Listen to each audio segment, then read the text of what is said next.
Je vous propose ici un exercice d'étude de convexité d'une fonction. Et avant de commencer ce travail, je vous invite à regarder les deux vidéos que je vous présente à l'écran. Dans la première vidéo, nous avons travaillé sur le lien entre la convexité d'une fonction et la dérivation. Et dans la deuxième vidéo, nous avons travaillé sur la dérivation de fonctions composées. Et nous allons en avoir besoin justement dans l'étude de la fonction sur laquelle on va travailler. Alors nous avons vu dans la première vidéo dont je vous ai parlé que pour étudier la convexité d'une fonction f, nous avons besoin de déterminer la fonction dérivée seconde, f seconde de x. Et donc pour ce faire, nous avons besoin d'abord de calculer la fonction dérivée f' de x. Alors la fonction f, elle est définie pour tout x de r par f de x égale x exponentielle moins x. Et là déjà, il faut faire attention à une chose, c'est qu'entre x exponentielle moins x, c'est une multiplication. C'est-à-dire qu'ici, nous avons une multiplication, une fonction u par une fonction v.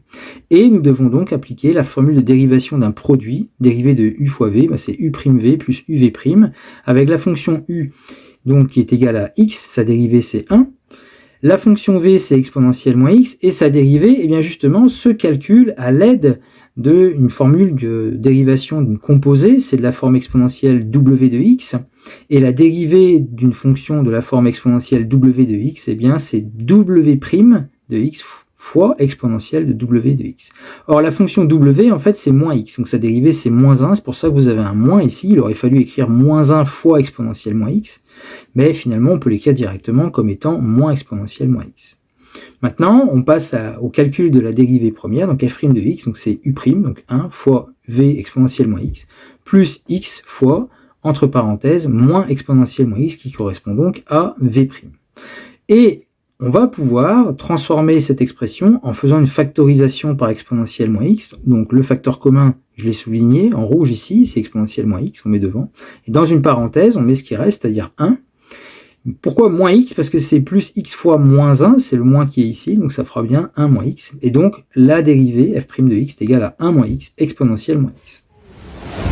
Donc, connaissant la fonction dérivée f' de x, qui est égale à 1 moins x exponentielle moins x, on va pouvoir déterminer f seconde de x. Alors là aussi, vous avez une multiplication entre la fonction que j'ai posée u de x égale 1 moins x, alors attention, c'est pas la même que la première, et la fonction v ici, qui est égale à exponentielle de moins x.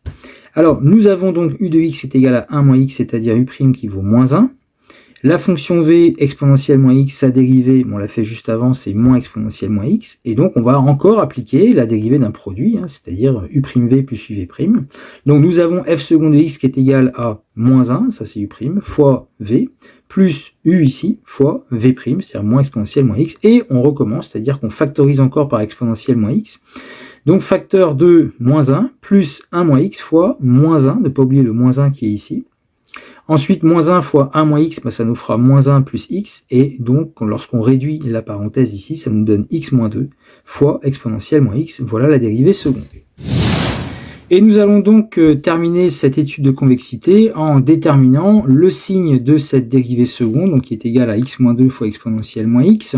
Donc, comme nous avons une multiplication du fait de la factorisation entre x-2 et exponentielle moins x, on va pouvoir faire un tableau de signes. Alors, exponentielle moins x, c'est toujours positif puisque c'est une exponentielle, donc n'importe quelle valeur qui serait dans l'exponentielle, ça ne change pas le signe de l'exponentielle, c'est toujours positif. Maintenant, la quantité x-2 est de la forme ax plus b.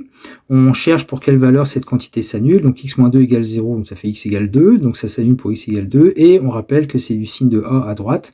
Donc comme a ici, ça vaut 1, le coefficient directeur en fait de cette fonction affine.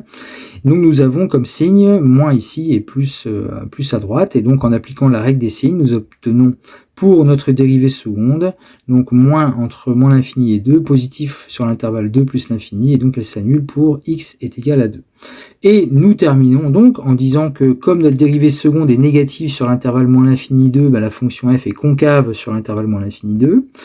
La fonction dérivée seconde étant positive sur l'intervalle 2 plus l'infini, la fonction f est donc convexe sur l'intervalle 2 plus l'infini, et nous avons un point d'inflexion en x égale 2, puisque notre dérivée seconde s'y annule en changeant de signe.